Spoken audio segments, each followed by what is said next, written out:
Good morning students, plus 2 physics, lesson 2 current electricity.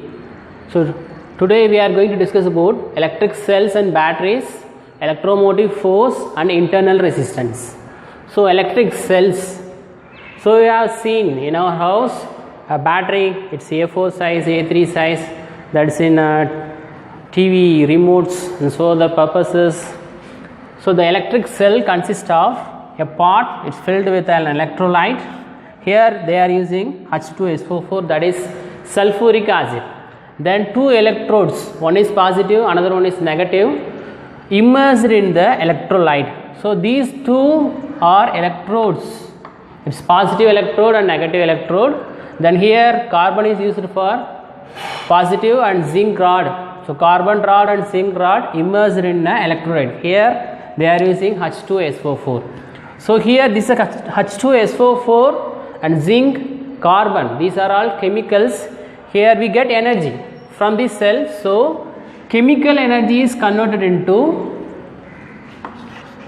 so from the electric cells, so chemical energy.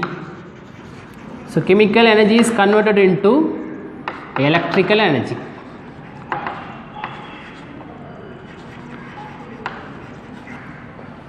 So if we connect, we connect with a bulb. So bulb glows.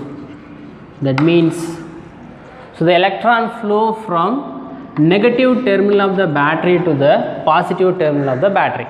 So inside the cell, it's from positive to negative. So due to the chemical reactions, we get energy, there is electron flow.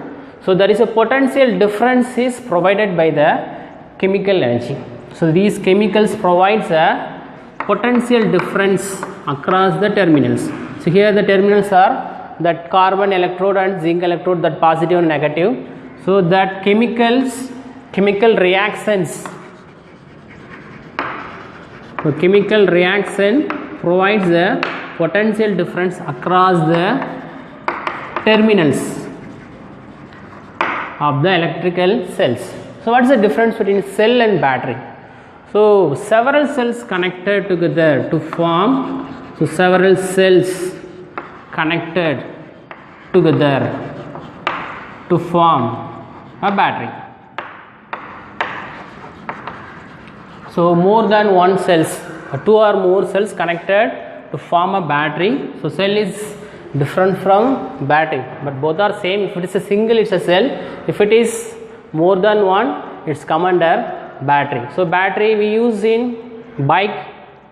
So the headlight, how it glows, the horn, how it works, how we start the bike. You get a spark from the black cord.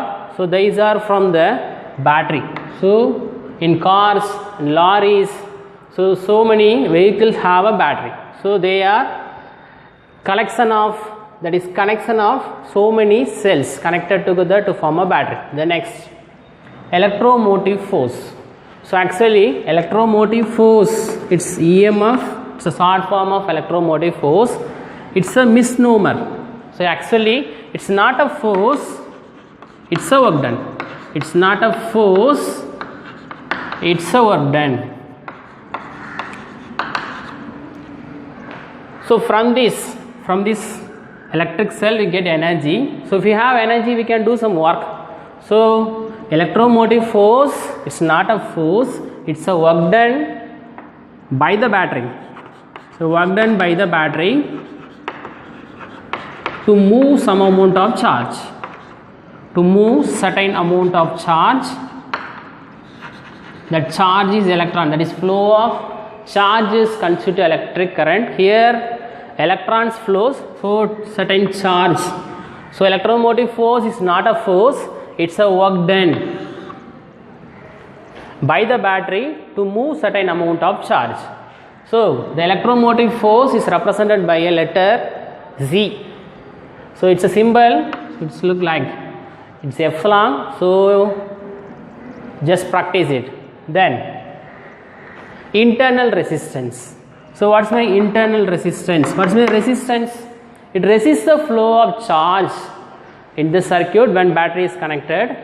So internal resistance, that is we represent the small letter R. For example, the battery gives 2 volt, the capacity, that is EMF of this, that is potential difference provided by the battery. That EMF represents the potential difference provided by the battery.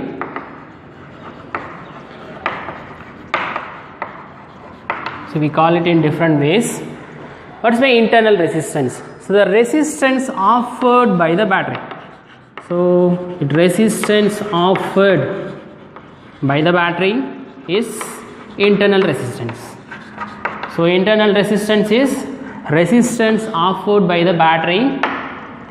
It resists the flow of charge. Resists the flow of charge inside the battery.